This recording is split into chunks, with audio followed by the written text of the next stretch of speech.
Just one announcement, I guess, before we get started.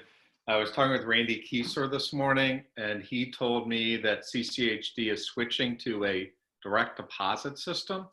So you should be able to get checks quicker, assuming, now it's going to be on you probably to enter your routing and account numbers correctly. Like, so one screw up on that could mean a serious problem. But that's in the works, FYI.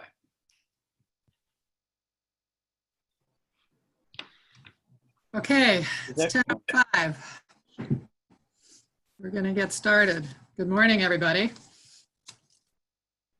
Hope everybody's okay. Good morning. Good morning. So as you see by the agenda, we're going to do a quick 30-second per organization, not per organizer, per organization to report how many leaders you have registered and attending. One thing you want leaders to get out of next week's training. And then just as a reminder, please double check with all the leaders that you have registered leading up to this to make sure they're going to attend, because those of you most of you are part of the ALTI in April. There are a lot of no-shows and people dropping in and out, and it's a real problem for the breakout groups and other things. So we really do need to know if anybody's not going to show up beforehand, so that the people doing the tech know how to deal with the groups.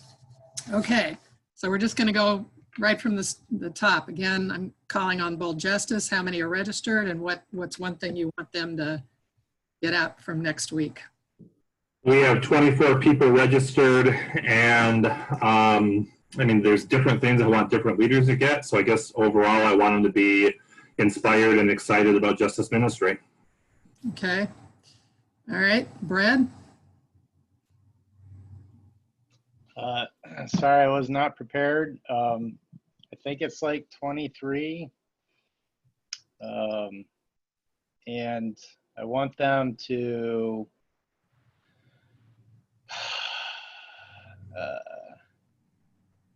feel connected to something larger than themselves, part of a movement. Okay. Is Bill done? Yep, we're here. 22 people are registered, and we're really excited to see them get connected back to some of the biblical basis of our work, so they have a strong foundation going into the listening process. Okay. Anyone from K, John? Yeah, I'm here. We have 12 leaders attending, and I'm excited to see them grow within their knowledge and excitement of justice ministry, and to see how they bring that back afterwards. Okay. Jim? We have 27 leaders registered, and I'm hoping that they come back with some excitement about doing one-on-ones. Okay. Excitement and clear plan. All right, Clout. Anybody from Clout? Yes, we have 18 leaders registered, and I'm hoping they come back with some excitement and a deeper understanding, kind of moving forward into the listening process. Okay. Faith? Like we have 14, and that sense of connectedness that Rob talked about, and also trying to navigate how we're going to have a listening process during COVID, I think are the two main things. Okay. I'm excited for them to learn. Fast? We have 40 leaders registered, and we're hoping to have them with a deeper understanding of our justice ministry, and to come back with a strong basis for the listening process. Okay. Anybody from Hope? Yeah, I think we have 13 registered, and we want them to get inspired, come back with skills that for them to lead a strong listening process. Okay. iCare? iCare has 13 leaders registered, and we want our leaders to get a better understanding of self-interest and how to do one-to-ones. Okay. Impact? Anybody on from Impact? This is Josh. We have 6 confirmed. Yeah, I want them to have a better understanding of self-interest, doing one-to-ones, and being re-inspired. Okay. Justice Matters on the line. Yeah, we have 36 people registered, and I hope they come back with a deeper understanding of self-interest and the importance of relationship building. Okay. Justice Knox. Anybody from Justice Knox? Okay, we'll move on. How about Life? Anybody from Life? Okay, More Justice. Okay, PACT. I believe we have 12 registered, and I just want all of them to better understand self-interest and how to uncover it in a one-on-one. Okay, Peace Palm Beach. We have 9 registered right now, and there's a bunch of new folks coming, and so I want them to be excited about building justice ministries at their congregations. Okay, Peace Polk County. We have 20 people coming, and I think we hope for them to better understand self-interest and learn how to do one-to-ones. Okay, Risk. We have 17 people registered, and I'm just excited for people to experience training in general. Experience what? Training. Training. Oh, okay. Okay. Chelsea, I see you're on Life. How many are registered, and what do you want them to get out of this? We have 12 people from Life registered, and I want people to walk away knowing that they're part of a community of folks across the country sharing in the vision of justice. Okay. Did More Justice come on yet? Okay. Sure. I've got 10 registered. I want my people to develop their sense of righteous anger. Okay. Topeka. We have 17 registered, and I'm excited about my leaders understanding more of the big picture so that they are less likely to get lost in the smaller micro tasks. Okay. Pensacola. Pensacola on the line? Okay. To be frank, I don't have any people registered. I just looked at the chart, and even my registration is not listed. So yeah, I guess we'll talk about registrations at the end, but I do have 4 people that were planning to come. So I'll talk to Leah about registration. Okay. Okay. So again, a reminder, please personally talk to the leaders, make sure they understand and get confirmation from them that they will be on, that they'll be on the whole time. That's going to be really important. Okay. Pass it over to Leah. And I'm going to actually pass it back to you, Holly. What about your leaders from Brevard? Oh, I have 8 coming, but they're only coming through till noon on the second day. So right. No one-to-ones. What What do you want them to get out of? What do you want them to get out of the first day and a half? I do want them to see the bigger picture and get grounded biblically. All right. And I don't think Haley's on yet. I think she had a doctor's appointment with Zebbie. And Tallahassee folks will be on in August. So yeah, this is exciting. I just wanted to lift up, I mean, those are some good numbers y'all were shouting out that you have registered. Virtual is trainings, you know, that we're in now because of COVID are both a blessing and a little bit of a challenge. But I mean, I think the blessing is that we're able to get so many people engaged and onto the training. Our overall turnout, so for the green workshop, 224 leaders. For the blue workshop, 186 leaders. So that's well over 450 leaders that you have confirmed and coming to the training. So give yourselves a round of virtual applause. Yay! Yeah, that's awesome. What do we say, Sarah? That's double what we've ever done at a Justice Ministry conference. Yeah, you know, like using non-standard measurements as first graders learn. So. So that's great. And from our startup organizations, from Brevard and from Manatee, and then we have, I think, 1 or 2 folks from the Great Plains. There's 32. So of those leaders in the Green Workshop, 32 of them are from startups. So great job. I think Manatee has 20 confirmed and registered. And then we have 4 new organizing staff who will be attending the training. Their names are, so Asia from Savannah, Taylor in Sarasota, Lindsay in Fort Myers, and Kylie in Palm Beach. So it's going to be an exciting training.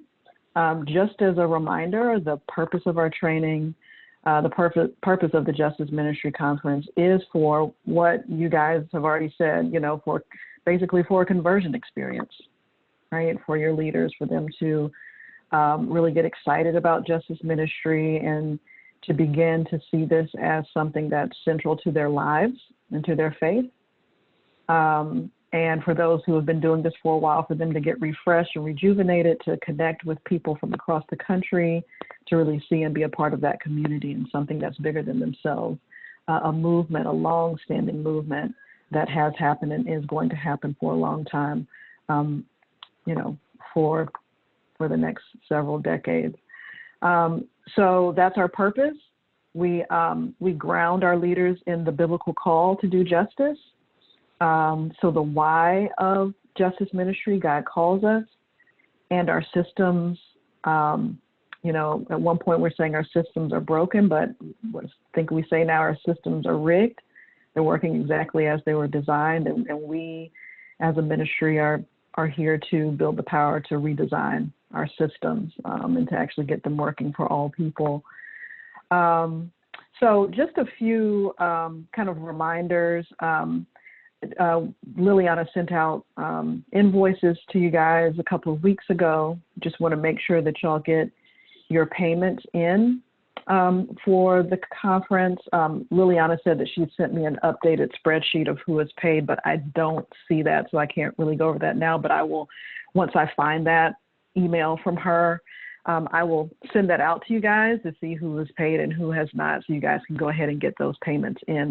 That's critical to get your payments in for the conference. Any questions or comments about payments for the conference at this time?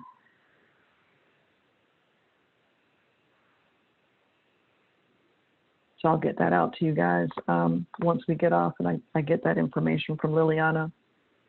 I want to lift up something that Sarah and I have been reflecting on for the past few months. And just a reminder to you guys is that these trainings are very central to your leaders' development and their conversion, but also just their skill building and their confidence in driving their local justice ministry in the city and in their congregations. And the centerpiece of these trainings is the skill building practices, the practice groups, the discussion groups that we do.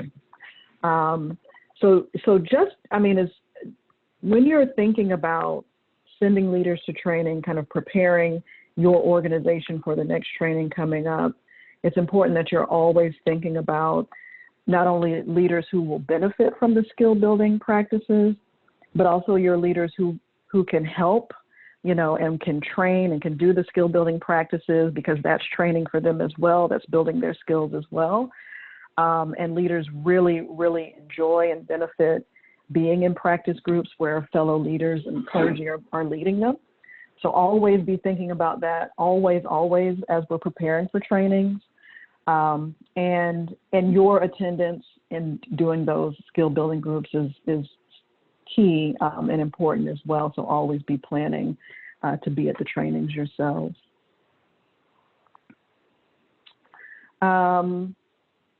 So I forwarded you a big email that Sarah had sent out to y'all on Friday. I just forwarded that to you again yesterday to prepare for today, with lots and lots of practice group facilitator instructions in it. Give me a thumbs up that you got that that email.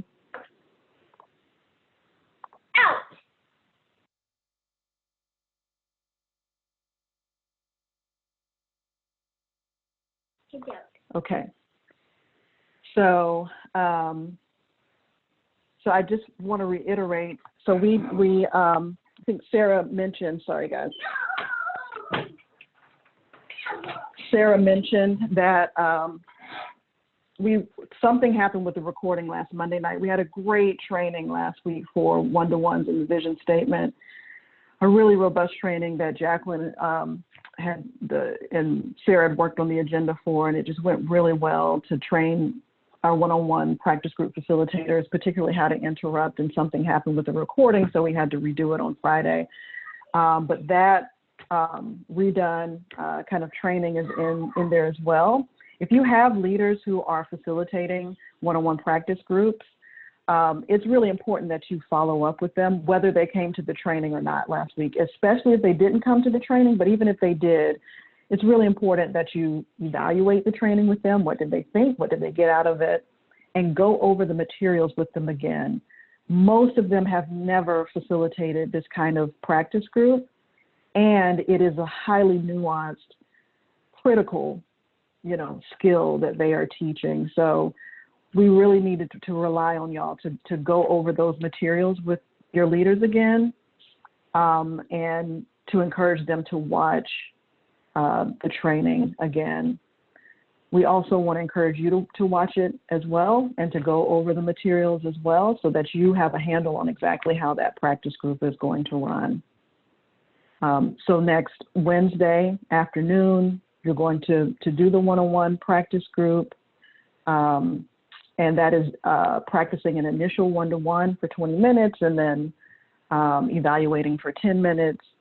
So that initial one-to-one happens on Wednesday, and then on the last day before we adjourn, part 2 of that practice group happens, which is engaging leaders around their self-interest, and specifically to ask them to come to your house meeting.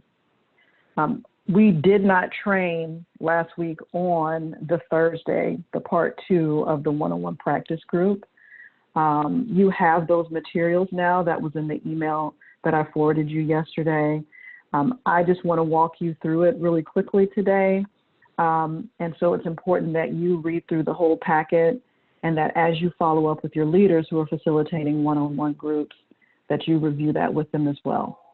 Now, we will review these practice group facilitator instructions on Wednesday in the staff evaluation, but we don't want that to be the first time that your leaders who are facilitating groups have seen and reviewed the notes. It's so important that you follow up with your leaders to make sure that they're ready to facilitate that group. So I'm going to pull up the instructions.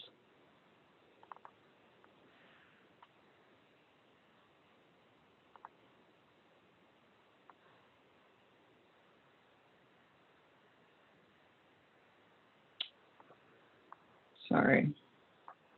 There we go.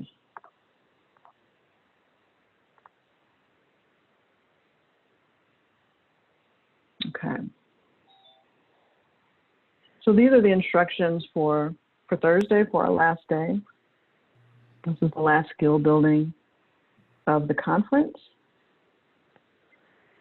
The purpose is for leaders to practice the skill of connecting a self-interest uncovered during a one-to-one invitation to attend the house meeting. So they're practicing the skill of connecting a self-interest to doing work in the organization, basically, right? And the specific skill is asking them to come to their house meeting. So we need you and your leaders to read over this packet at least twice. There is a worksheet in your workbook on page 61. Leaders should fill that out. You as facilitators should fill that out. And what's key on that worksheet is connecting the self-interest, my self-interest, your self-interest, discussing that, and then connecting that to the invitation to the house meeting. So we're asking that on page 61. Everyone come to the conference with this filled out. Any questions about that first part of the instructions?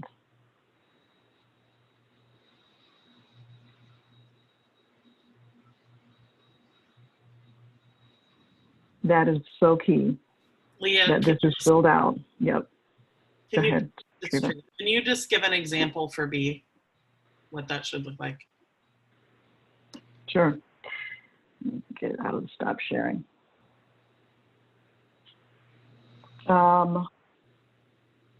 Yeah. So, so last time we talked, so I'm going to have to make all of this up, right? I should have prepared this from a clergy person that I've done a one-to-one with, but so last time we talked, Treva, we talked about, you know, we shared some stories and I felt like we really connected. You know, I shared with you how doing justice is central to my faith. I feel like I am not really living out, you know, my call as a Christian if I am not doing justice because it's mandated. And I believe that that's exactly what Jesus's ministry, you know, was a ministry of justice and liberation. And I want to be like Jesus. And Treva, I know that, you know, in your background, you've worked with youth in the church, and that's so important to you, and that you know that connecting faith to youth and their lives is important. And so I feel like we made a connection around the call, you know, our faith being so central and justice being a central part of that, right? Am I right about that? Was that? Yeah, you're spot on. Shared? Yeah, and so in our congregation, we're engaging people in our congregation around this call to do justice so that we could do this together. And so this fall, I'm inviting folks over to my house to share more stories like you and I shared a couple of weeks ago when we met, to talk about the problems in the community that are affecting them, and to really connect that with the call to do justice, that together, you know, if we come together as a congregation and answer that call, then we can solve problems in our community and really live out what God and Jesus has called us to do. So I wanted to ask you if you would come to my house meeting. Yeah, thanks, So Leah. then I get the time to, yeah. So leaders need to have that filled out, and you guys need to have that filled out because during the first part of the practice group, let me share this again.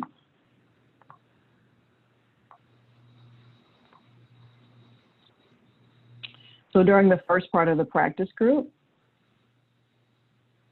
leaders are going to review that with the folks in their breakout group. They're going to zero in on B on the outline. This is the part of the conversation where leaders connect self-interest in doing justice to one of their partners' self-interest in doing justice. And then they're going to ask them some questions. They're going to go around, remind us what is self-interest. They'll ask a leader what is self-interest. They'll ask a leader why would you want to talk about your self-interest in doing justice? Why is that important? Why would you want to talk about the other person's self-interest and then connecting them? Why is that important? Right? Because we're doing this ministry together, and you're going to ask them to do something along with you in the justice ministry. And then they're going to read their example in B.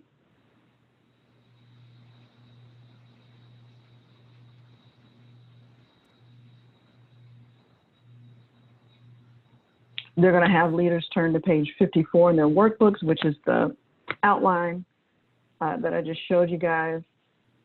No, I'm sorry, page 54 are the notes that they would have taken on the one-to-one. So those are the one-to-one notes that they would have done yesterday during their evaluation. And then they're going to work with leaders on figuring out which of their self-interest, which of their partner's self-interest they're going to connect and how. They have about 3 minutes per leader.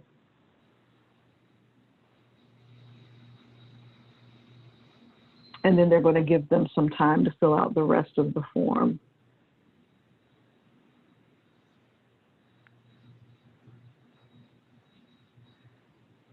So this is happening in the practice group.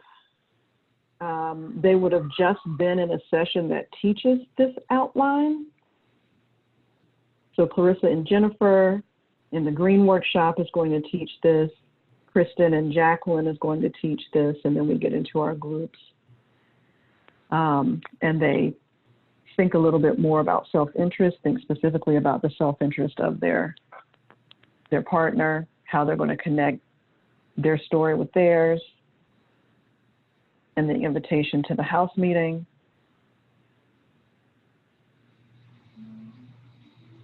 And then they'll fill out the rest of the form. And then they have 15 minutes for practicing. That's probably a little bit too much time. There's some cushion in there in case we need more time to work with leaders on the self-interest piece.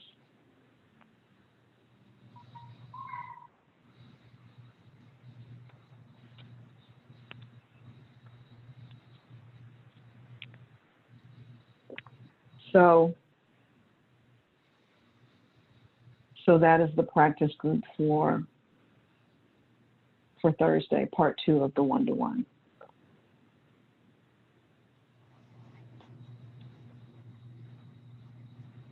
So I just need a commitment from y'all. If you have leaders who are facilitating one-to-ones, I need a thumbs up that you'll review this with your leaders and make sure they have it.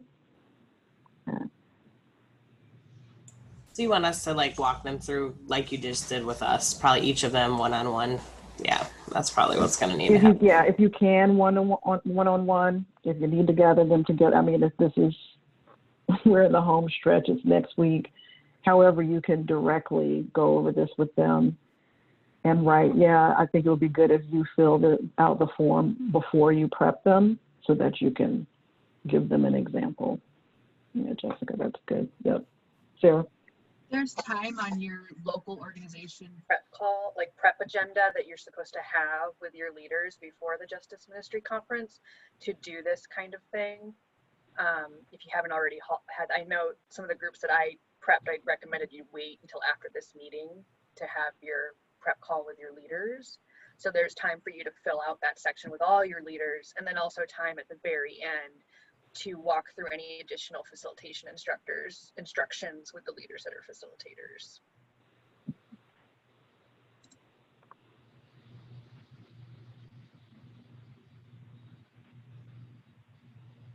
Any questions, comments?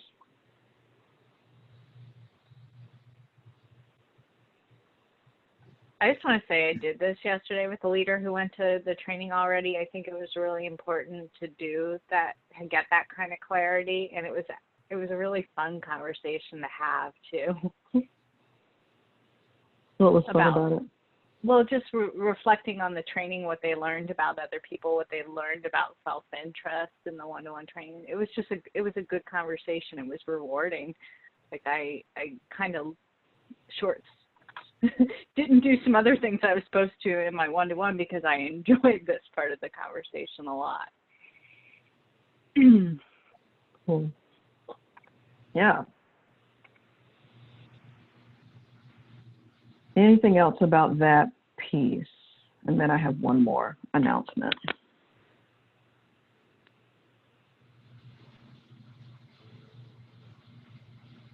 Okay. And so if you are, yes,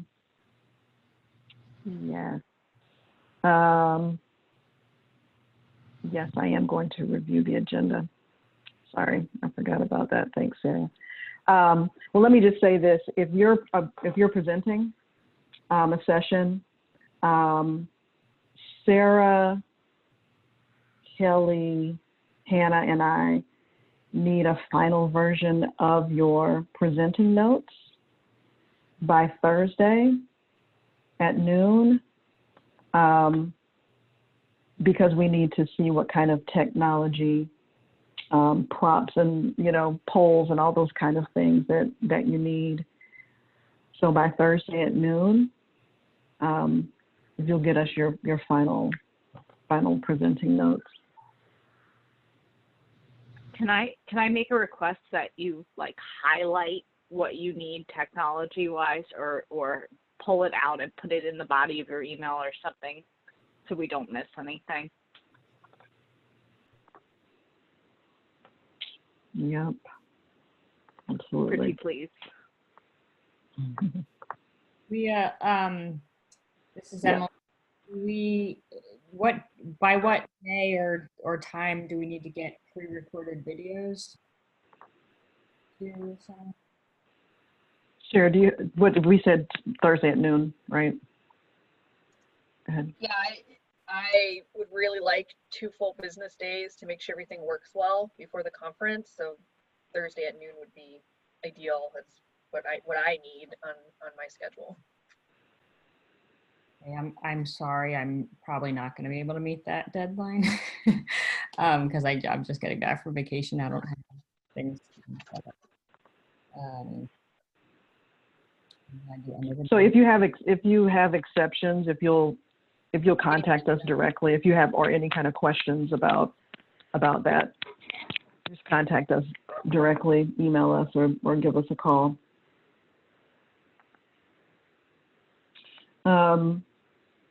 So the conference is next Tuesday, July 14th through the 16th. And so everybody gets on Zoom at 8:45 a.m. Eastern, 7:45 Central. And we'll call to order at 8:55. We'll do a little tech overview. And roll call. I need to engage a leader to head up the roll call, but we're going to do it very similarly to the ALTI roll call that Cora designed, and we just ask that one person from your organization just be prepared to report how many folks are at the training from your organization and do your organizational cheer. So just one person. If it's you, if it's staff, that is fine. We're going to make that exception this time, just to kind of keep it clean. If it's you that's going to do it, that's fine. But it's important that everybody, whoever's going to do it, that they're on and that they're listening and that their audio is good, so that when they're called on, they can go, no more than 30 seconds per organization. So how many people are here from your organization and the organizational cheer? And then we'll have a reflection. We'll get into our... And Leah, because only co-hosts and hosts are able to unmute people, we probably need to know who's going to report from your organization in advance. Okay. Is that something we should get by noon on Thursday, Kelly? Yeah, that would be very helpful. Yeah, if everybody heard Kelly, whoever's going to do your roll call report, please just get us that name. And to jump in, they also need to be, it needs to either be a staff person or a leader in the blue room. And we'll explain why later. But it has to be a staff person or a leader in the blue room to do this part. If you don't have somebody, email us separately and we'll work it out, okay? Yeah. I'm over my time, so I'm going to go over this quickly. So we do our prophetic call and competing cultures in our, so we're basically, so for the morning, we're doing scripture studies in blue and green room. Then we go to lunch, we come back, we're in the main room for 2 presentations, Values, Justice, and Power, and then Justice Ministry Organizing, How We Fight and Win, which is basically the 3 annual processes session. We get into our workshops after a break to do self-interest, networks, and then we close. We have our staff evaluation right after we close. We come back the next morning with the same format, no roll call, of course, on the second morning, but we'll have an opening reflection by Pastor Kisner from Peace Palm Beach. We'll get into our workshops right away, and we'll be in our workshops for the rest of the day for vision practice groups, one-on-one practice groups. Again, your leaders who are facilitating one-on-one groups, we really need them to stay for the staff evaluation to not only evaluate their people, but to make sure they are trained and understand what's going to happen the next day for the engaging self-interest piece. The next morning, we start again at 8:45 Eastern. Holly will start us off with some challenges and some inspiration around a strong listening process. We'll get into our workshops to talk about your role in building a powerful justice ministry, congregational planning. We'll learn the proposition from Clarissa, Jennifer, Jacqueline, and Kristen, engaging leaders based on their self-interest. Then we'll do our practices. We'll come back together to close in unity. Reverend Edwards from Cage is going to close us out. We'll take a break and then we'll do our staff evaluation over lunch. So that's our agenda. Shara? All right, I'm going to go through some logistics, and there's probably going to be a fair amount of questions, so feel free to make note of them. I recommend you also get out a piece of paper or something for you to take notes with during this section. And then we'll review questions at the end of what we're doing here. So Leah already mentioned it's really important that we get visuals and videos and your poll questions ahead of time. Just to give you a little bit of background, for example, if you want to poll in your presentation, that has to be typed in and saved before the meeting starts to do it. It's hard to do it in the meeting. So I really need those by Thursday at noon so that we have time to order them correctly, you know, make sure they're grammatically correct and spelled correctly, and have it all typed in and ready to go for the conference so we have a high quality conference. As far as what, so in the green room, if you're presenting in the green room, Hannah Whitmer is going to be helping you with your presentation. She will pull up videos for you and poll questions.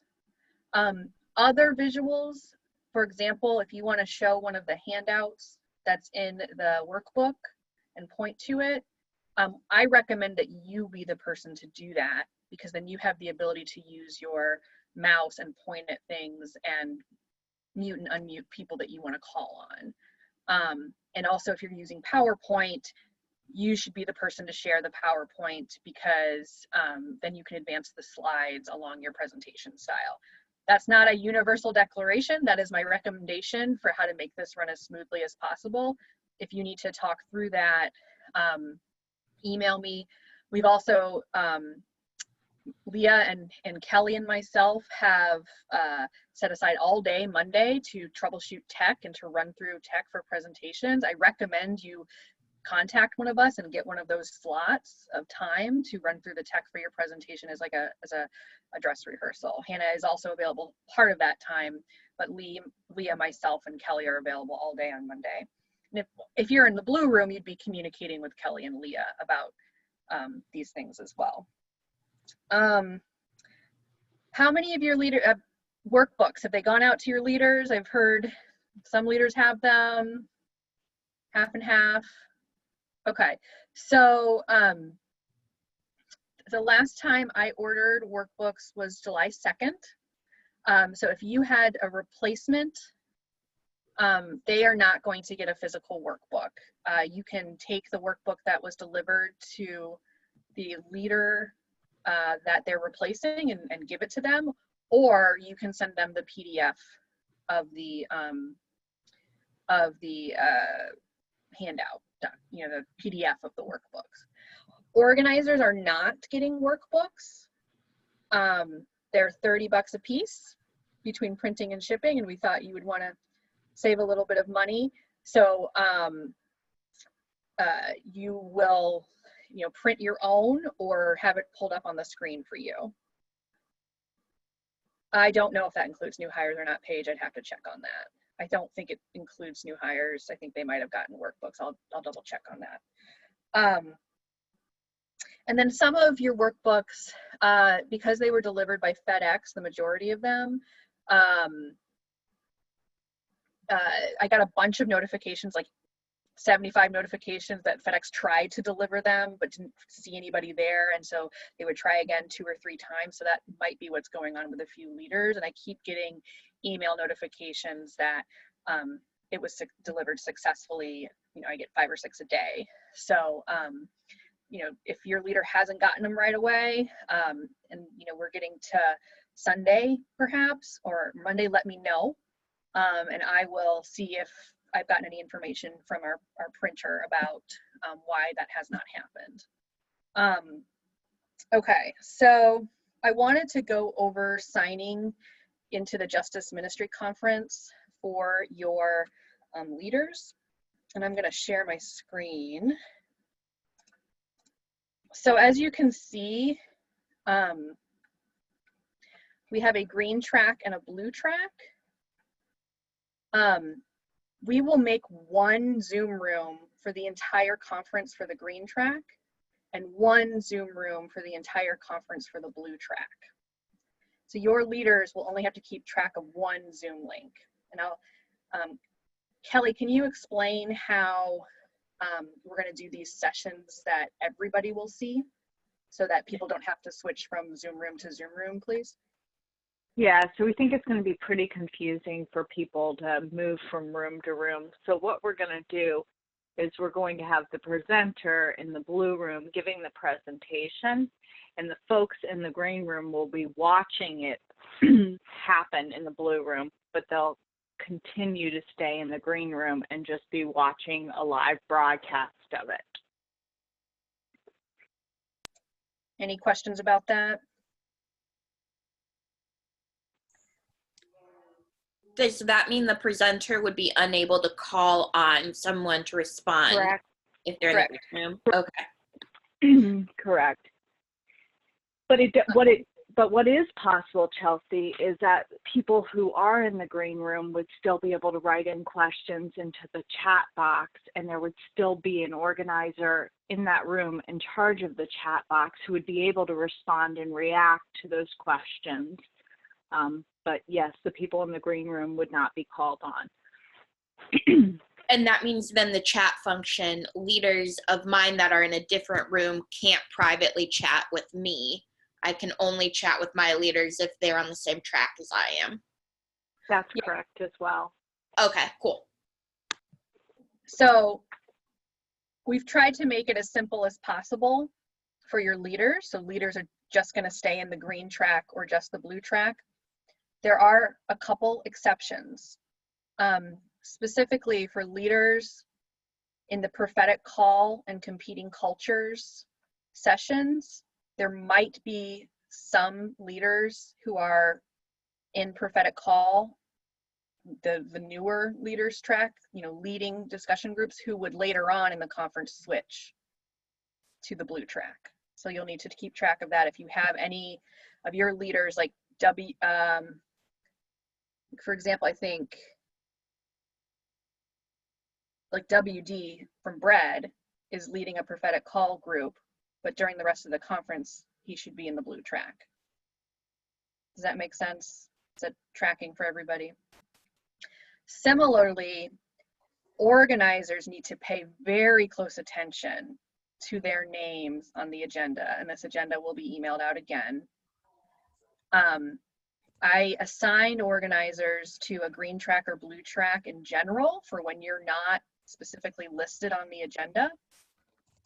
If you are assigned to the green track in general, that means either you're presenting or evaluating in the green track, most likely. If you're assigned to the blue track in general, that means you're presenting or evaluating in the blue track. However, because of how complicated facilitating practice groups get, and because of our numbers, all organizers need to be in the green track for the vision and one-to-one practice groups. Let me repeat, all organizers need to be in the green track for vision and one-to-one practice groups. The reason why that is because with only one exception, all the leaders who are leading vision and one-to-one practice groups are blue track people. Also, organizers should pay attention to which, some of you have been assigned to lead competing cultures and prophetic call groups because we don't have enough leaders. So you need to look for your name there. What do we do during that time if we aren't assigned as a leader of or a facilitator for those groups? For prophetic call and competing culture? Yeah. I mean, I'm pretty sure you're assigned, Jacqueline. I thought I saw you. But if you're not assigned, I mean, we'll probably just put you in a discussion group to be a part of the discussion. Right. And so that's kind of important, actually. So if you're assigned to a discussion group and you leave it, and let's say you were one of the 3 people assigned to it, then all of a sudden there's only 2 people in that room. So it is good for you to stay in there. Okay. Also, I have a quick question. Yeah. Are we responsible for, like, do we have the power to move between groups? Is it like a breakup room? No, is that it's how like the groups are set up? 2 separate Zoom rooms. So like you as an organizer, we will send out the links ahead of time. Like, this is the green track Zoom room and this is the blue track Zoom room. Okay. So does that make sense, Madison? Yeah. So like to switch tracks. So if we're in the blue group, that means we have to like get off of Zoom and then get onto a new Zoom meeting link. So it's not a room, it's a new meeting. They're different. Right. New meeting. Yeah. Two accounts going on at the same time. That's very helpful. Yep. But for this time at 9:30 in the morning, you should really start the day in the blue room or the green room if you're facilitating a group. Right. Just in general, I wanted to assigning these breakout groups is pretty logistically difficult, and so I want to just remind you guys of that. And it is helpful if you are not going in and out of the groups when you don't have to be. Like if you don't have to be switching between green and blue, if you could stay where you're supposed to be. I guess I'm just saying that, like, the more times you sign out of Zoom, then you get pulled out of whatever breakout group you were already assigned into, and then we have to redo that every single time. It's also really important that you sign in with your name. So like Andy, Bold Justice, I'm gonna pick on you. I don't know if that's, if your video's not on, I don't know if that's you or Nicole. Or, so it's really important to sign in with your name, and I would encourage everybody to sign in with their name and then comma organization. Thank you, Andy. Also, some of your leaders know how to change their name once they get in, and if you can have your leaders do the same thing, their name and then comma organization. I understand that not everybody will be able to do that, and also that the people on the phone won't be able to do that, but the more people that do that, the easier it is for us assigning breakout groups. Okay. All right. We will Sarah? be, yes.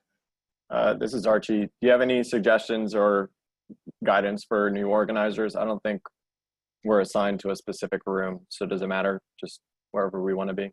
You should be assigned to a specific room, and if you're not, I'll fix that. Okay. So Sarah, these aren't pre-registered like individual links then, right? Because the individual links assign the name to you when you fill out that pre-registration. We're not pre-registering for Zoom this time. Yeah, Yeah. Yeah, so what we'll do is, like Leah and I will email you guys, this is the green Zoom meeting link, and this is the blue Zoom meeting link, and have you share that with the leaders that they should be shared with. How you tell where your leaders need to go is to, I shared the Airtable view link earlier in this meeting in the chat box. So you can log in and look at where your leaders are supposed to be to keep track of that. Okay. We will be recording the training and uploading it to YouTube the week after for anybody who's interested in that. View the list of where your leaders are. I wanted to review facilitators really quick. The Google Doc that was sent out that has the house meeting training commitments, we added a new sheet, and it's the 2020 facilitator grid. So this list shows which leaders, our understanding of which leaders are confirmed for which type of facilitating. It also includes some additional facilitating that organizers are going to be asked to do that is less formal. It's like helping leaders fill out a worksheet during a presentation. So during like the intro to one-to-one presentation and the one-to-one session on the second day. So please look and see what you're being asked to do. Your name will also be listed on the agenda, and Leah will go over instructions for those sessions at the end of this meeting. Leah and I will be following up with you tomorrow to double check that the leaders who were not at the trainings have been prepped for these roles. Okay, so expect us to follow up. We'll have a chunk of time set tomorrow to do that. And double check with us if there's anything wrong. So I have two particular questions. We're in that kind of between a rock and a hard place where we are short about 6 facilitators for the vision in the green room, but I also am feeling a little bit of tension because typically there's a lot of drops. So I don't want to get into the situation in which we recruit additional leaders to do things, but then don't need them. And I don't want any leaders who were recruited to do something get upset when they don't get a practice group. So my first question, off the top of your head, are there any of your leaders who have been recruited to facilitate vision or one-to-ones that would be angry if they did not get to do that? And if you could type their name into the chat box.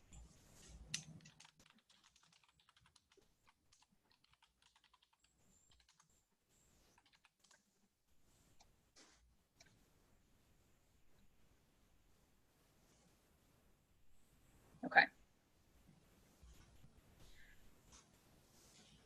We also, similar problem, because all of our, we have more leaders in the green track. We have 224 leaders in the green track. But all of our leaders who are facilitating are in the blue track. I need to know if there are about 5 to 6 leaders that are detail oriented enough and tech savvy enough that we could ask them to switch Zoom room to facilitate vision groups. Does anybody have a leader who's currently facilitating that you think would be okay to do that? So Anna, when you said Ann Spangler, is that somebody who could switch or who would be upset if they didn't? Okay. He could switch. Okay. I will figure that out and let you guys know who those people are. I have a quick question. I think that we have leaders that are facilitating one-to-one groups that could be like backup facilitators if you need them for like Sharon Day, for example, she's really quick. She's been on this a bunch of times. Between her and Reverend Kathy too, Ricky, they're not facilitating the other ones, but they could be backups for you if you want them. That's a great idea. And I think that was Leah and I had actually kind of said, oh, why doesn't Sharon Day do that anyway yesterday? So we will be doing that. Okay. Just give me enough time to prep her. Okay. Yeah. So are there any questions about logistics, about things that I didn't go over? Can you just tell me one more time how we, oh, never mind. I got it. Thanks. Okay.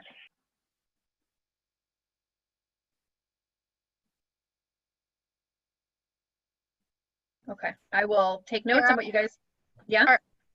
For like tech help, are there different, I know you said Hannah and Leah and Kelly, but are there tech line numbers we should give to leaders?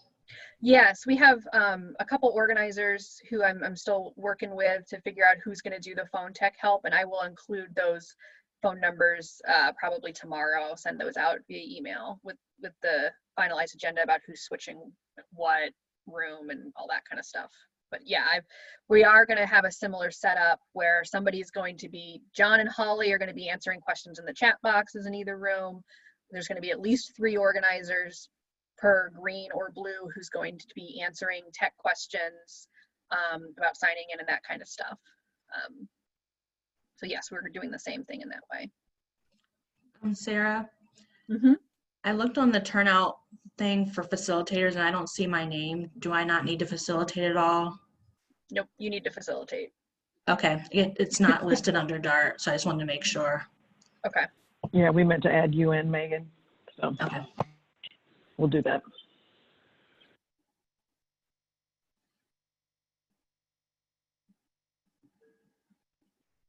Okay. So I think that's everything at this point in time for me, Leah. All right. I just want to give just a little bit of space, John, before I call on you. Any questions at all about the conference right now? There'll be time at the end also, but we're going to switch gears for just a little bit. So any questions? This is Clarissa. I have a question. Yep. Just to clarify, so with the 2 different rooms, like for instance, I'm going to tell WD to start out in the green room that first day since he's facilitating a prophetic call group. But will he already have emailed to him the link for the blue group so he can get back over, or should I just give him the one that you guys email us? So we're relying on you as organizers to give your links to your leaders. So we will send the green link and the blue link to all the organizers, and then we are relying on, it's weird for leaders to get emails from people they don't know, and it's not relational, so you should be the one emailing those links to your leaders. Got it. Just wanted to clarify. Thanks. Yeah.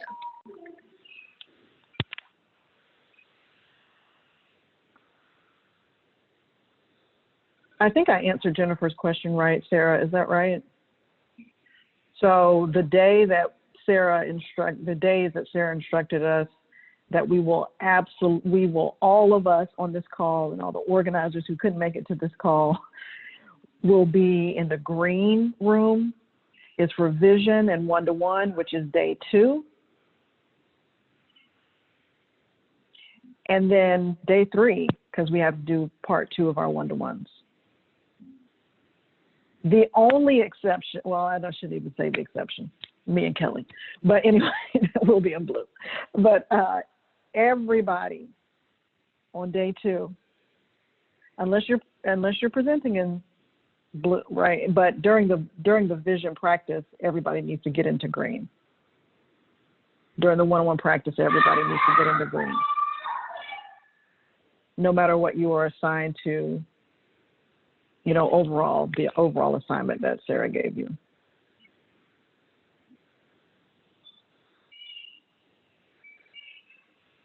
Yeah, there's a sample pre-meeting agenda, Emily. We can send that to you again. Can we just send that out with the email from yesterday, Sarah? Yeah, we'll send that to you again. Yeah, we sent it mid-June.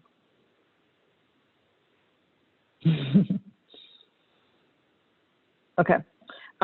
Let's switch gears for just a little bit, and then we'll come back to Justice Ministry Conference stuff. So Reverend John Ashbury, the Executive Director of DART, is going to take over right now.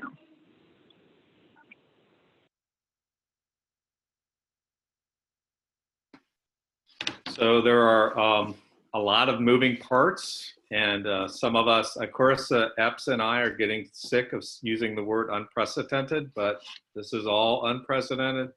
So we've made a bunch of adaptations to the conference, and additionally, you know, we've set aside August 13th for a House meeting training. So that's to train people to lead House meetings is a basic thing, and we've taken what we've done in the past and kind of built on that, and hopefully we can you know, build. I think Leah talked about this, but it's worth saying again, like these kinds of things, like doing one-to-ones or running House meetings.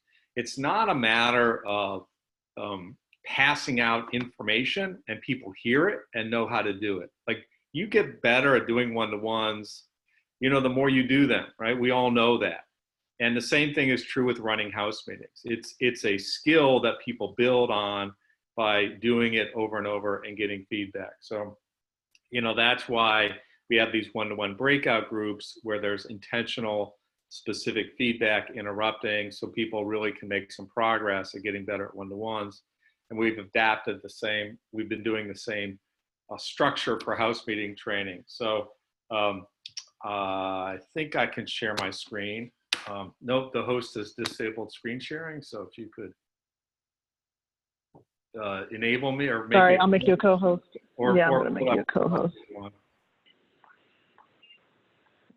Is that going to take co-host away from you, Sarah, or can we have multiple co-hosts? You can have multiple. Okay. We can all be co-hosts. All right. Well, that'd be fun. All right. So the basic flow on the agenda, this hopefully will look somewhat familiar to you. So we'll meet on August 13th. We'll do the welcome tech overview starting at 9:30. And then we'll do a section on building power through the listening process. So this is reminding people of how the listening process is connected to building power. And we acknowledge that House meetings are going to take place in a variety of ways this year. I mean, there'll be some in-person, socially distant at home or in a fellowship hall. There'll be virtual House meetings. That's going to be a lot. There's going to be a lot of variance even in local communities and between congregations. But also reminding people that this is an annual process of listening and engaging and talking with people, reviewing sort of self-interest, kind of building on information that we go over in the workshop. And then by 11:45, we will caucus, you know, by organization. So you'll want to get ready for this, you know, what's at stake for our city, our organization, review your organizational goals, and then check in on House meeting for participants. When are they having them? Date and time. Commitments, are they doing it in person or Zoom? I think this is a great opportunity to really check in on commitments, right? Because you know, there's a couple of basic ways that House meetings break down. One is people come to the team meeting. They don't set the date for their House meetings. They don't choose 20 names, and they don't invite people. This is an opportunity for you and your caucuses, at least to make sure that those who are attending, you know, are really doing those things. They have their names, they have their date, and they're actually inviting folks. Confirm dates and times for your listening process, kickoff, team assembly, CPA, any congregational check-ins, research kickoff, and so forth. And then if you're doing, and we would recommend this, a date and time for listening process kickoff facilitator training, confirm that people are ready to do that. You know, at this training, they're really going to learn how to run a house meeting. Those people who have a better idea to run house meetings are your best prospects to facilitate any local training. And any other items you have. If your organization is doing a NAT cohort or local one-to-one training, any of those other kind of dates. We would break from 12:30 to 1:30. And so at 1:30 is when we get into our house meeting training and practices. And the structure for that is similar to what we've done in the past. That is, you know, we present a piece of it. So the basic model is, or the basic practice, educational practice is that we describe it, then we model it, then people practice it in their breakout groups. And so we'll do 3 sets of that. We'll do at least 3 sets, a discussion question 1, a discussion question 2, and then propositioning someone to be a network member. If we can work out the timing, we would have 2 rounds of propositions. But because we want everybody who's in a breakout group to see or either participate in being asked a question or participate in asking the questions or making that kind of proposition. So that's the structure, you know, for that training. And then final tips for running your house meeting, closing remarks, and closing a challenge and adjournment.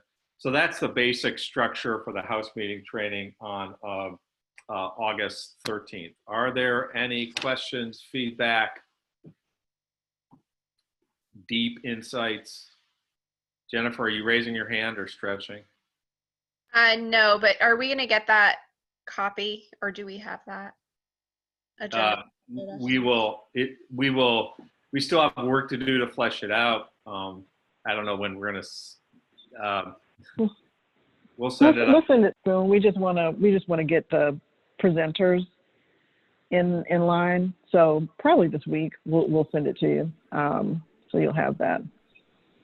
But 9:30 to 4:30 is the runtime of the lunch break. Right. And this is a great opportunity really for you to get your leaders there. So yeah, any other comments or questions? Just when's the deadline to register people, and are you anticipating us needing to recruit facilitators for this? We will, yeah, we're going to need 60 to 70 facilitators, and so 15 to 25 leaders for that. And we'd have groups of 4 or 5. How many facilitators depends on, you know, the total turnout. We're getting a handle on how to do this on a large scale. So we would plan to do it in-house, so our expenses will be limited. So there's probably not going to be a cost for this.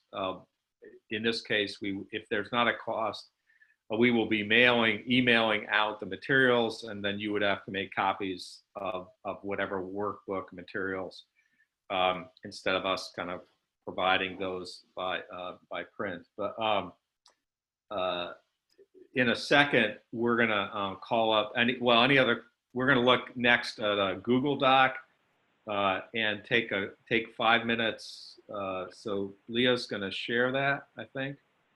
And we're gonna ask you to take 5 minutes to fill it out with turnout commitments for any leaders, turnout commitments, and if they have any leaders confirmed. And we haven't announced the deadline for the registration, but we'll have one. So if you can click on, the link is in the chat box. If you can click on that Google Doc and take a few minutes and fill it out, you know, for yourself or your organization. And then while we're doing that, if there are any other questions people have. Does this have the same limit on how many leaders we can recruit? We think we can manage differently. It's not going to be, it's going to be the same content. So if we do have to have two, different hosts, it's a numbers thing, but we're not going to have to, we will be able to work that out. Well, we can't have more than 50 breakout groups. Isn't that right, Sarah? In a Zoom room. But we could have two rooms. We could have two hosts going on at the same time, I guess. So, yeah. I mean, I guess I would say, to answer that question, I would say, just because it's free, and just like make sure that the leaders that are coming are the right people and can be there the whole day and are going to actually lead house meetings. It's not a free-for-all, invite 60, 75 leaders in lieu of your team assembly. And the best people would be the ones that you really want to get ready to lead the practice groups at your team assembly.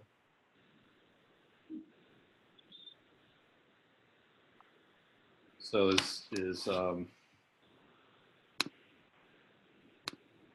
people filling it in. Yep.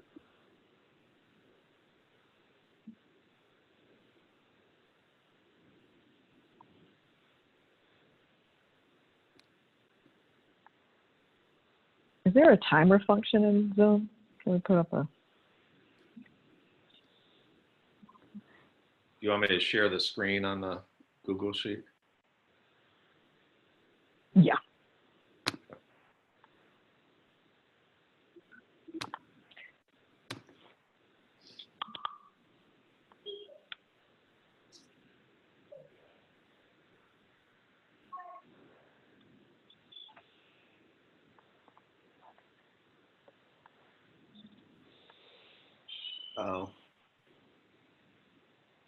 So Leah, does Josh needs editor access, or Aiden?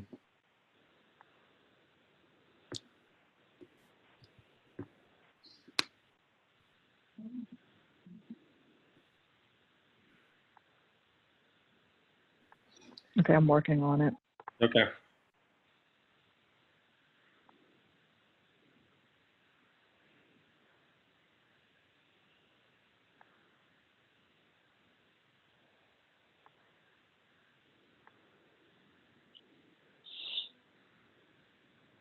So, and then we are going to have a all network prep call and facilitator training on Thursday, August 6th from 10 a.m. to noon Eastern time, or 9 to 11 Central. So if you can please mark that in your calendars as well. Thursday, August 6th from 10 to noon Eastern time, 10 a.m. to noon Eastern time. 9 to 11. Can you give me a minute and say that again? Okay. So the prep call and facilitator training will be Thursday, August 6th from 10 a.m. to 12 noon Eastern time, 9 to 11 a.m. Central. Thank you.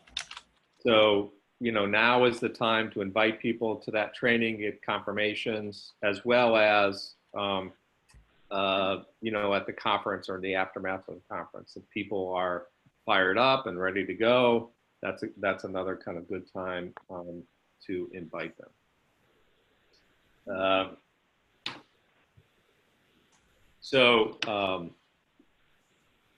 Keep filling that out.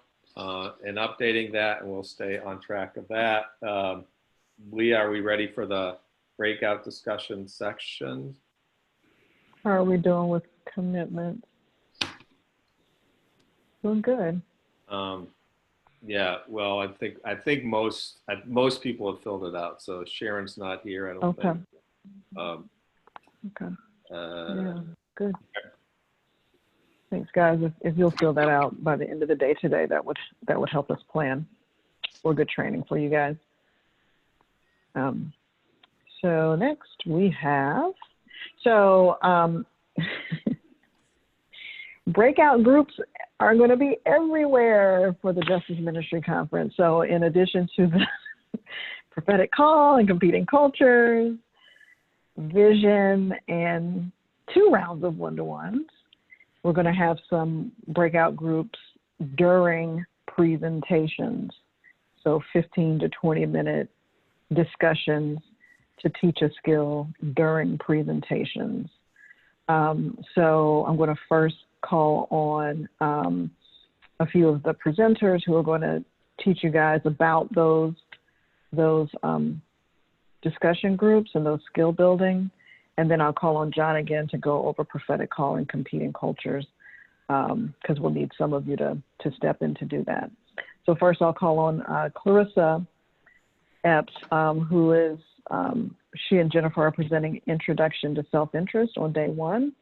So Clarissa, if you'll go ahead and prep us on that. Okay. And then you'll know who everybody will. I'm kind of changing up the list now because Sarah, I'm sorry, I'm just now seeing that at the end. That's where you assigned everybody to green and blue. So I might have to switch around people who are facilitating that. So more information to come. Clarissa. I'm beginning to wonder if the green and blue assignments in general are just not worth it, and just like be where you need to be. I don't know, guys. We're just still figuring it out. Thanks for your patience. Clarissa. Man. So Leah, if you can pull up pages 19 through 21 in the workbook, and I'll go ahead and start prepping everybody. So everybody, Jennifer and I are leading the Intro to Self-Interest session in the green room. So pages 19 through 21 in the workbook are what we're going to refer to. But on page 21 in particular is where we're really going to have you focus your attention as we think through self-interest. And we'll need your help in leading some groups with the leaders. So Jennifer or I will say, well, first let's understand our own self-interest, and we'll talk about how it's important to note that some self-interest and values aren't obvious to the naked eye, and that you have to really probe below the surface. So we'll talk about how you have to reflect on your own life and experiences and thinking about the stories that really show that something is self-interest. So we'll give some examples of that and some stories to help people understand what motivates us, what's important to us, and why we answered the call to do justice. Now keep in mind that we're doing this in the presentation to lead by example and to help people start to think through their own self-interest and whether or not they're values-based, survival-based, identity-based, etc. So we'll walk through all of that, and we'll call on some folks individually so that we can make sure that folks are getting the connection between, well, this type of self-interest is values-based, or this type is survival-based, etc. So we'll walk through various examples about that. Then we're going to announce that we're going to have everybody break out into groups, and they'll be split up into groups of 10 to 12 people. And each of those groups will be facilitated by one of you as staff. So once we get into those virtual classrooms, so to speak, in those breakout groups, you'll have everybody turn to page 21, which you see up on the screen. You'll give them 2 minutes to write down some of their own self-interest, because remember, this is the intro to self-interest at the beginning of the conference. So they're just thinking about their own self-interest. And then after you give them a couple of minutes to write down their own self-interest, you'll call on a couple of people to share what they wrote down. And then with those 2 people, for up to about 10 minutes, you'll dig for stories that may explain why those are self-interest. So the reason why you're doing this is you're really trying to help them to model, okay, is this a self-interest or not, but also to explain where those self-interests come from, so that as they practice their one-to-ones, and then they fill out the second part of the circle, where you're looking at the other person's self-interest and stories that really show that that's a self-interest, they'll have already reflected on their own, and they'll know how to do that a little bit better. And then they'll start to also think about common ground as you see the overlapping circles. So after spending some time in the breakout groups, no more than about 15 minutes, we'll have everybody return to the green session and we'll give further instructions.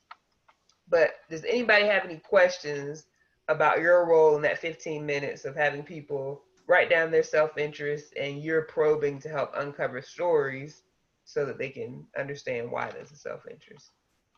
But does anybody have any questions? Can you take a moment, Clarissa, can you or Jennifer kind of model how to probe? Sure. Jennifer, where are you? I'm here. Okay, good. I'll let you model how to probe. Thanks. So if someone were to say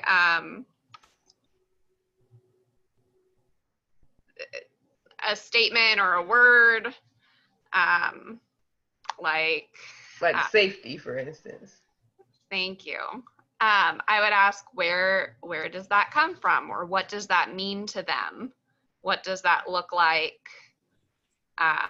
Your normal like one-to-one questions. I think you're going to have to balance asking one or two people in the group, and some are going to need some more direction on this than others, but it's useful to probe that together so that people have some examples. But So let's model, Jennifer. I'll be the leader and you be the facilitator. So I wrote down safety. So Clarissa, what does that mean to you? Well, you know, I'm just tired of hearing gunshots in my community. Okay. And is that something that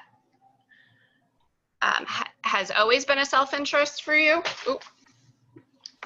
Well, yeah, I mean, I grew up in a tough part of Lexington, and I actually now live, only a couple of streets away from where I grew up. I never thought that I would live in the same neighborhood, and I wanted to move out, but I couldn't afford to, so I'm still here, and it's always been a concern because I never want one of my kids or somebody I love to be shot or killed, or even myself. So what would that mean for you to be safe in your community? What does that look like? Well, a place where, kids aren't able to get access to guns, where there's more programs to keep kids, off the streets and give them something productive to do, more mentors, more things like we're fighting for at Build, like within the safe communities, so that, every kid and every adult can grow up in a neighborhood where they don't have to worry about hearing gunshots or fear for their lives. Okay, and was there a time that you remember specifically that couple you feel safe? Pick it up and I'll sign all those. What would you say, Jennifer? Was there a time or a specific instance that you didn't feel safe in your neighborhood? Oh my goodness, yeah, there have been a lot of times. I What's guess one one time, you said what was one that comes to mind? Yeah, what's one that comes to mind? Well, even within the last month, everybody's supposed to be at home right now. And I would have hoped that we would have heard, less gunshots. But it seems like with pent up frustration and everything else, I've still been hearing gunshots every night. And I'm still concerned, at 3 o'clock in the morning, for instance, when I last heard gunshots. It was 3 o'clock. I woke up and my immediate default was to check on my kids and make sure that they were okay and that they hadn't been shot in their sleep. But who should have to do that? Who should have to feel like that? Mm-hmm. So what you're going to want to do if you're looking at page 21, you're going to want to write some of that down. So let's think about how we can make that into a few statements. So I heard you say that you want to feel safe in your community. Is that right? Mm-hmm. Okay. I also heard that you want to, it sounds like some of this is connected to your experience, but also your kids. Yeah. Is that right? So what else would you say about that? I guess I would say that I want my kids to be able to grow up in a community where they don't have to fear for their lives or fear getting shot. Okay. Can you write that one down? Yeah, I can do that. I could keep going, but. Well, this is a mock mock facilitation. So basically you're looking at 10 minutes of really probing to help people write down their story very succinctly that shows that this is really a self-interest. So if somebody, as you're probing, is listing out stories that don't relate to that specific self-interest, then you'll want to help them reframe that. But basically we're helping them to think through and reflect on their own self-interest so that when they do their own one-to-ones and they're taking their notes, they can start to think more clearly about the other person's self-interest in the stories. Yeah. But Leah, I'll hand it back over to you. Yeah, and you would do that separately for the two different people, right? So first you would call on Clarissa, and then you would call on Paige, and then probe Clarissa when you call on Clarissa, and so take a few minutes. You're just teaching one how to probe. We'll do more of that the next day, but also getting people to understand their own stories. And how that came to be self-interest. So great. Thank you, Clarissa and Jennifer. And we'll be in touch with y'all about which of you we would need to facilitate that. Actually, Andy, I said I was going to call you. John, I'm going to call on you because you're going to explain the companion piece to that, right? Yeah, sure. So Clarissa and Jennifer are presenting on self-interest in the green room, and then Jacqueline and Kristen will be presenting a slightly different version of self-interest in the blue room. That version follows the presentation in the morning on competing cultures, where we're really going to be emphasizing the extent to which our imaginations are captured by Pharaoh's narrative. And so there's an opportunity in this self-interest session to really challenge people that oftentimes we don't even know our own self-interest because our head is so full of Pharaoh's messages. So there'll be two breakouts in this self-interest session. The first is kind of fill out that stick figure. If you're in that group, it's 3 to 5 minutes to have people write down some of their self-interest. That will be modeled, I think, by Kristen up front. And then if you're in a discussion group, you would and we'll send out instruction on this, but you would give people time to fill out that stick figure and then call on people. You're probably not going to have time to ask one person more than one question. So pick one of their self-interests and ask a one-to-one question, kind of like what Jennifer and Clarissa were talking about. How do you act on that self-interest? Where does that self-interest come from? Why is that important to you?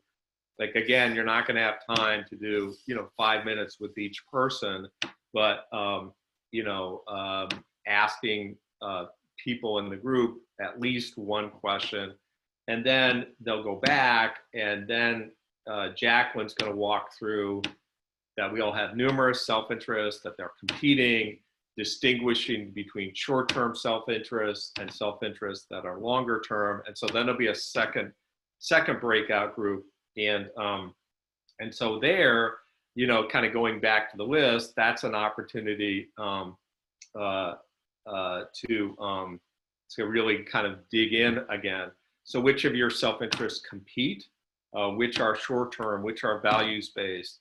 What's a story kind of behind that? So it's an opportunity to get people to reflect, as deeply as possible, on their self-interest, and that sets up the one-to-one practice the next day. So that's the basic outline.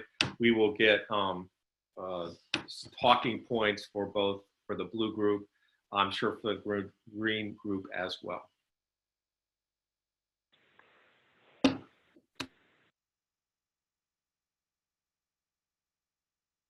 Okay. Andy?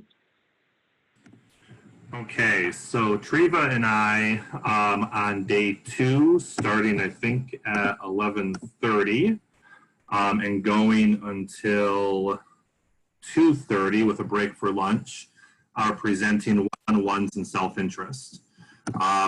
So there'll be a breakout group in there. I think it's in the second half after lunch, but I'm not 100% sure, but it's in that whole block of time, where we're going to do breakout groups on how to probe during a one-on-one. So Leah, can you pull up, do you want me to show them the instructions or just kind of review?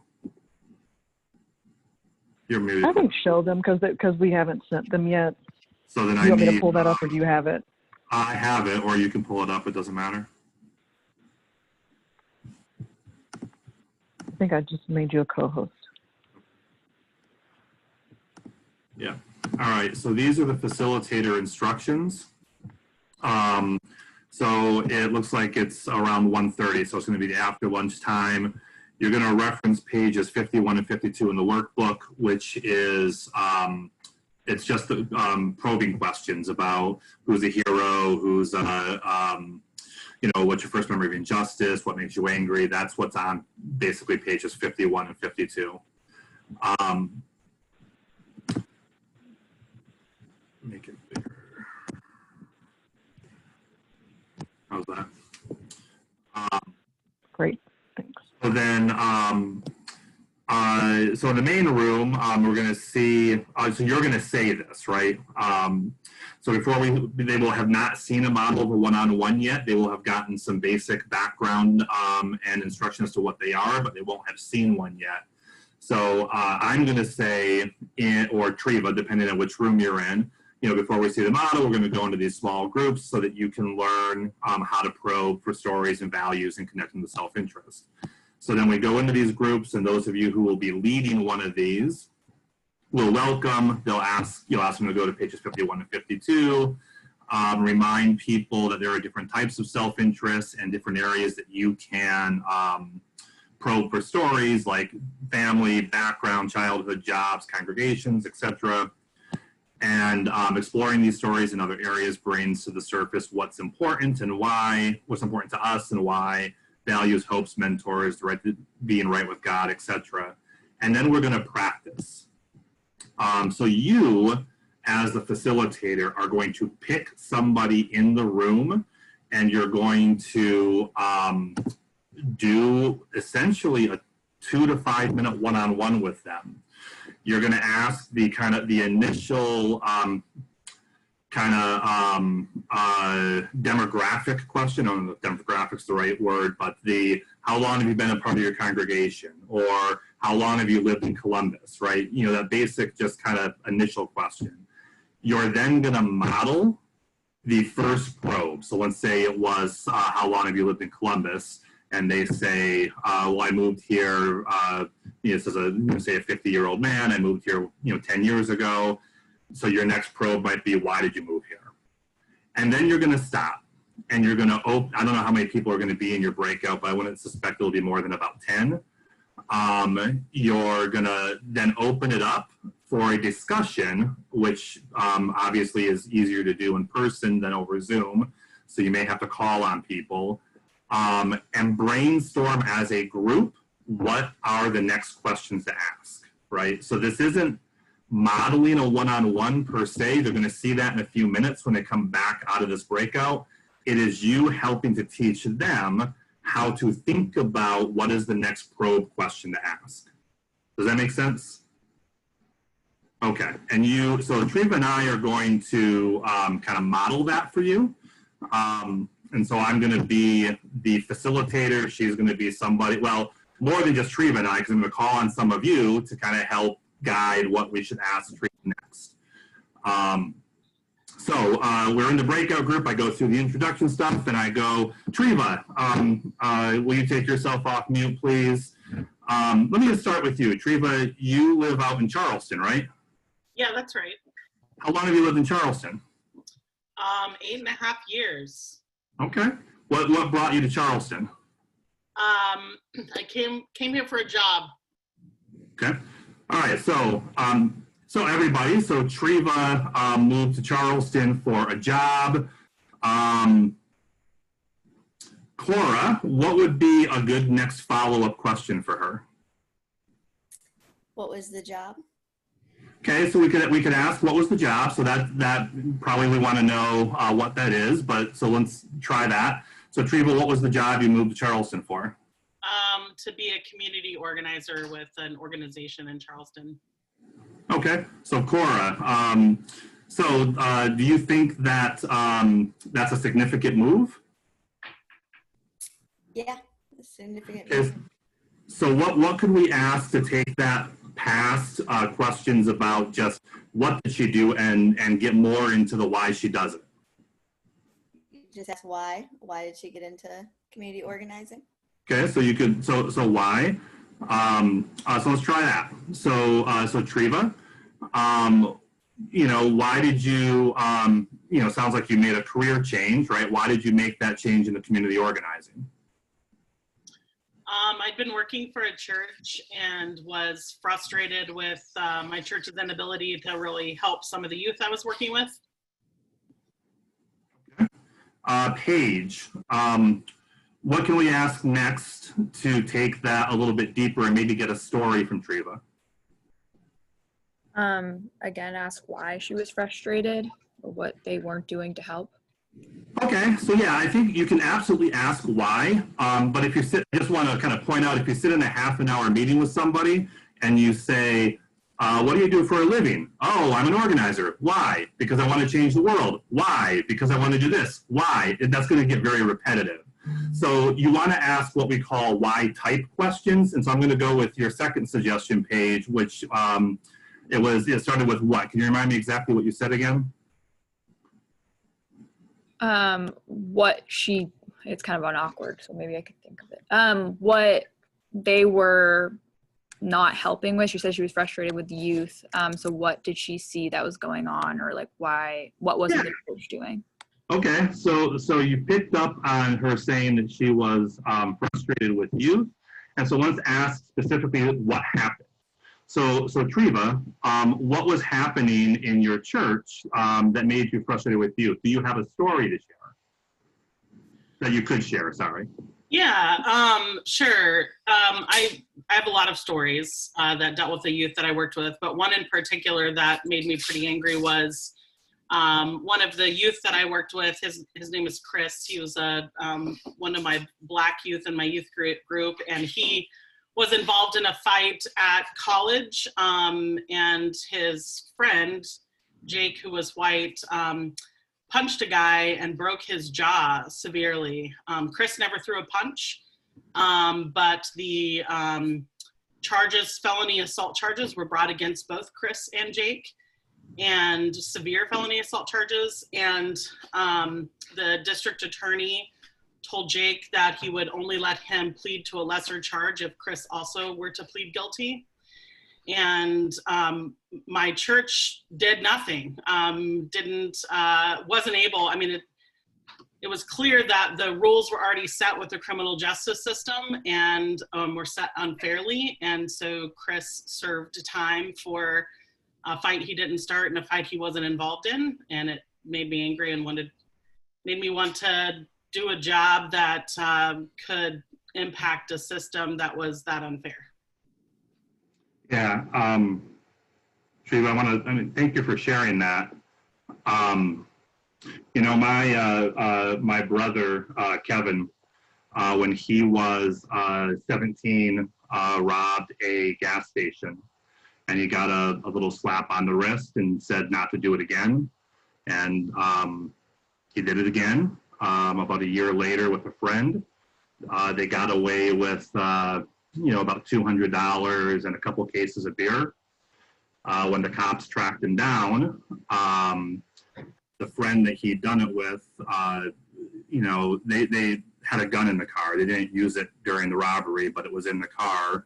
And the way that Kevin's previous run-in with the law was written up left the judge with no choice but to sentence him to 15 years in prison. And he served 10 of that for $200 and a couple cases of beer. And so, all right, so I would then stop there. I might say one or two more things. That was all pretty heavy right there. So I might say one or two things to not be just an abrupt come out of there. But what I want to point out, everybody, is so Amanda, what did it take to get Treva to share something deeper? What did we have to do? I'm not actually sure. I'm trying to figure out what you're modeling when we're supposed to be doing this. I'm just like a little lost about the context of this and was trying to figure that out, so I wasn't really paying close attention. Okay. So the context of this, so it's day 2 of Justice Ministry Conference. This is a part of about 2-hour presentation on teaching people to do a one-on-one. So they will have gotten some background on self-interest. They will have gotten some information on what a one-on-one is. and now you're in a breakout group helping people to learn how to probe just prior to them seeing a model one-on-one. And so you're teaching probing. And what you're doing with this probing is you're not just probing, but you're probing with a kind of a brainstorming method where you're asking other people in the room to help think of questions. And the idea here, the point behind this, is to push, say, Paige in this case and Cora, those are the two I called on, for them to be thinking about what's the next question, and you're going to help guide them and show what it is. You're also then modeling, and I probably should have done it a little bit sooner, but modeling, sharing, and making a connection with the story of your own to something that they're sharing. There's 25 minutes or so, I think, in this breakout. You should have time to do that with at least 2 people. And again, you're going to ask the kind of the initial question: where did you grow up? What makes you angry? Right? There's a whole list in the presentation, in the facilitator notes you can choose from. You'll ask the first follow-up question, and then you're going to call on other people in the room and kind of collectively come up with the next questions. Just make sure that you're validating good suggestions and helping people who offer bad suggestions kind of get to a better answer. It's okay, like I did with Paige. So Paige had a general idea, and I reframed the question in a little kind of clearer way to do that. And then make sure you're modeling, sharing, and making connections to yourself and your own story. Leah, anything I missed, or anybody have any other clarifying questions they want to go over? Andy, I just might add that I've done this session before where when I was probing, I asked, I can't remember what the woman had shared, but she had said something like her church had helped her through a difficult time in her life. And I asked her if she would, be willing to share that story of what the difficult time was. And she said no. And I think that's completely possible to happen. And I think that's completely okay if it does. It gives everyone in the room an opportunity to see if people don't want to share a story, they're going to tell you they don't want to share it. And it's, I think, also an opportunity, I think, at that time to say, I can't remember her name, so-and-so, and I, had an opportunity to continue strengthening our relationship. Maybe there'd be some point in time she felt, that she knew me well enough to share, what it was. So it ended up being, a good teaching moment, but people should be prepared that somebody might say that in the room. Yeah, I think that's a good. Let me share the screen because there's still some confusion about when this will happen. So what Andy is talking about, and I know that this is confusing because I don't have, now I need to redo the list of facilitators. So everybody's listening in. You don't know if it's going to be you. So I apologize about that, Amanda. But this is actually going to be before lunch, Andy. This is going to be during your part before lunch. This is on day 2.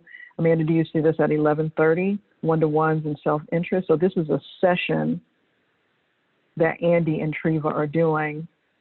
And once they teach the skill, once they teach about a one-to-one, there's some presentation about a one-to-one, then we're going to go into these breakout groups and just practice asking why questions, practice being curious. We're just going to go and just give people an opportunity to practice asking why questions and let's just go ahead and say 2 people, Andy and Treva. Let's just say no more than 2 people during the breakout group. And so if people get back a little early, that's fine. So they're just going to practice that. And then we're going to come back into Andy's presentations, Treva's presentation, just depends on which Zoom you're in. You're going to come back to the presentation. Andy and Treva will give some closing comments. We'll go to lunch. And then at 1:30, we will see an actual model of a one-to-one. Okay. So at 11:30, we're kind of practicing being curious, getting leaders in your classroom and your breakout group to practice asking why type questions. She said this, what do you want to know next, right? And then we'll actually see an actual one-to-one and evaluate it together. And then we'll go and do our own one-to-ones. The leaders will go and do their own one-to-ones at 2:30. And when you do this with 2 people in your breakout, I mean, maybe this is self-explanatory, but don't use the same lead question both times. Like I led with Trevo with how long have you lived in Charlottesville? So if I was going to call on Amanda next, I might start with, so what makes you angry in your community, or how long have you been a member of your church, or something like that.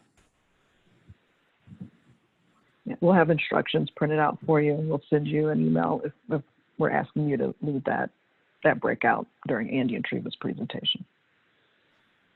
Any other, those are good questions. Thank you. Go ahead, Nicole. Yeah, I have a general question. So I'm looking at the email and I might have just missed it because there's been a lot of emails.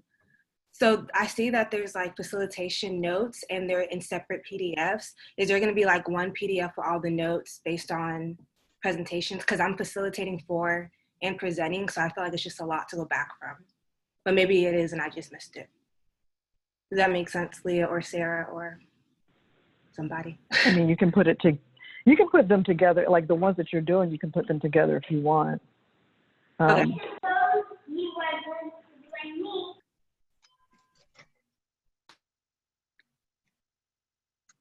It's just because like not every leader is doing Vision N one-to-ones, or not every organizer is doing all the different things. So if we put them all together, people would get confused because they would think there are instructions for them to do everything. So that's why they're separate. I print things out before virtual meetings. If you have access to a printer, that helps me. Yeah.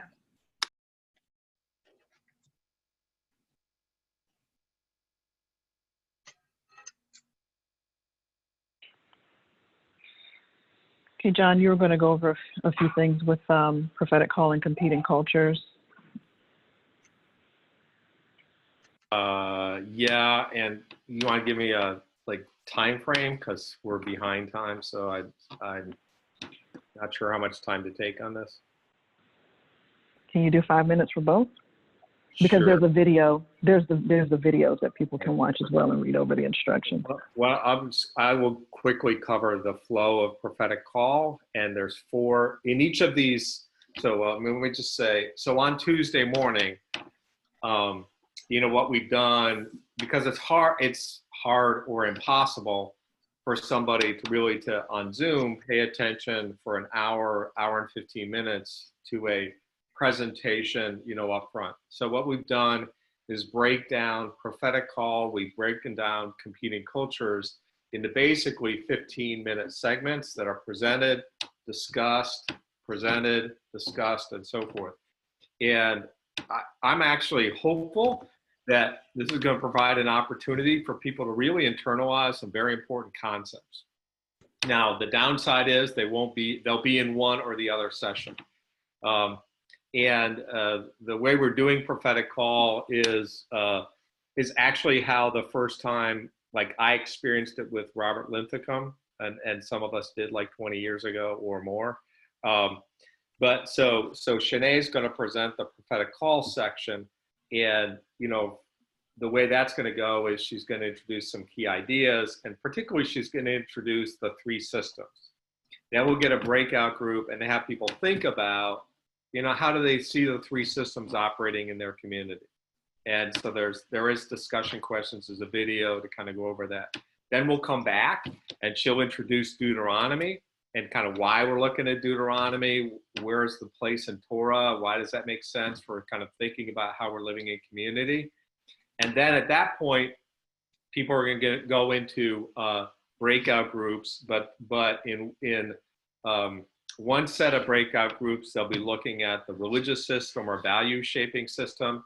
In another breakout room, they'll be looking at political system. And another breakout room, the economic system. So presumably, and not a deep dive, but participants will talk through the relevant sections of Deuteronomy that relate to the religious or value shaping system. Another set of groups will look at the Deuteronomy passages that relate to the political system, and another set at the economic system, come back together, and Shanae will call on 1 or 2 people from each of those sections to report on the religious system that draws us closer to God, the economic system that assures a fair distribution of God's bounty, and a political system that assures justice, and then also introduce the role of the prophets and the role of the people from Deuteronomy. Then that sets up a discussion about what went wrong. And so, and there are breaks in here too. But that what went wrong, there's a comparison of the passage from Deuteronomy that the king should not accumulate for himself wives or horses, gold and silver. And then you read that alongside of what happened in Solomon's time, and how Solomon accumulated wives and horses and chariots and gold and silver and bronze and all that kind of stuff. So, and then, so there's some discussion about that. And also in all of these sessions, like that session ends with, you know, where have you, what political leaders are profiting from the way things are? So you want to think about some examples. Unless you live in the city of God and politicians are not profiting from the way things are. Raise your hand if you're in that city. Okay, so then the next is looking at the passages from Ezekiel, you know, of value shaping system, economic system, political system, what went wrong. And then there's discussion questions, and then kind of report backs, and then the closing charge about being stuck between how we are in between the city of God and the city of Satan, and we are called to stand in the gap. So that's a quick overview of the structure of the prophetic call and the 4 discussion groups. And 2 of those discussion groups will be specific to the either the religious shaping system or value shaping religious system, or the economic system, or the political system. And as you hopefully remember, the religious system is the way in which a community passes along values. Economic system is the way in which goods and services are distributed. Political system is the way in which, you know, people make decisions. So that's the prophetic call. And then that's the quick version of that. The second session is going to be on competing cultures, and that's going on in the Blue Room. And Anne Marie will be the main presenter. And this is a section that walks through usury and really sets up a conversation about how a value shaping or a cultural system, you know, 3,000 years of ethical teaching about usury were overturned in 10 easy steps, and the credit card example, and so on and so forth. So it goes from credit card example, usury, to these competing values, Pharaoh's narrative and God's story, or the market God and God's story, the competing narratives of abundance and scarcity, of hope, of fear and hope, of promise and despair, and then 3 examples of competing or confronting Pharaoh's narrative. So the discussion groups are after the usury and debt system, is to get people thinking about how have they seen and experienced the debt system in their own lives and in their community. What's been the faith teaching about the debt system, not the teaching don't get into debt, but the system that thrives on creating debt. The second session is kind of getting people to think about how has their imaginations been captured by Pharaoh's narrative. The third discussion group is going to be breaking by scarcity versus abundance is one set of groups, fear versus hope is another one, and promise versus despair is another group. And again, there are specific questions for each of those. And then come back together and kind of set up a closing conversation about 2 biblical examples and 1 historical one of how religious leaders confronted other religious leaders. So Amos, a prophet, talking with rulers in the northern kingdom and holding them accountable for not doing justice while they're perfecting acts of worship. Martin Luther King in the letter from Birmingham jail, confronting, standing up to the white moderates who kind of objected to the timing of the civil rights actions in Birmingham. And then the other example is Jesus confronting the scribes and Pharisees. And the point there, I mean, when we read that, we really ought to read it as, it's not woe to you, scribes and Pharisees, it's woe to you, cardinals, bishops. It's religious leaders. You know, that's analogous. It's not really a text that should be read as a critique of Jewish faith. It's a critique of religious leaders to major in the minor things and minor in the major things. All right, thanks, John. I'm going to cut you off there. Those things are recorded. If you have additional questions, please reach out to John about facilitating those groups. Remember that we have our network-wide prep call, like John mentioned, for the August 13th House meeting on August 6th, Thursday, August 6th. I would encourage you, when you do your weekly and monthly planning, to set aside time to prep for leaders for the August 13th House meeting training in your calendar, so you don't get overwhelmed when you have a meeting like this and learn you have to do all these additional things. Before the trainings, you should be setting aside a chunk of time to make sure that you can do that. I would also try to schedule a prep meeting with your leaders who are attending the August 13th training after that August 6th prep call, so that you have all the final details and can go over things with them. Any final questions before we adjourn? And I think we're going to be checking in on turnout right during the staff evaluations next week, Sarah, for the House meeting training. So this won't be the last time you'll hear about it from us, and us as a network. We didn't do the individual calls with your organizations about turnout, so we're going to have to kind of turn the times that we're together into some of that checking in on the way up, because we want you to be successful in getting your leaders trained and having powerful House meetings this fall. Yep. Leah and I are available for questions also by phone or email or text. I prefer you just to call me if you have a question. Other people prefer other ways. But thank you guys for being here, and I think this is going to be a great training. Thanks. Have a good day, everybody. Meeting adjourned. Bye-bye.